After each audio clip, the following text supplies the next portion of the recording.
হৃদয় ভাঙল।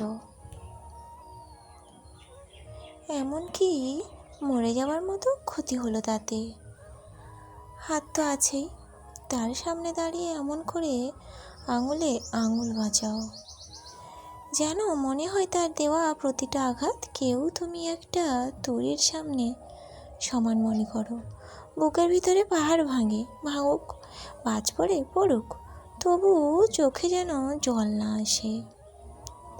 কেননা যে প্রেম একবার ফিরিয়ে দিয়েছে তোমাকে, তার কাছে ভিক্ষে চাইবে এমন ভিখারি তুমি নও। ভালোবাসা, এই সহজ সরল বিষয়টাকেও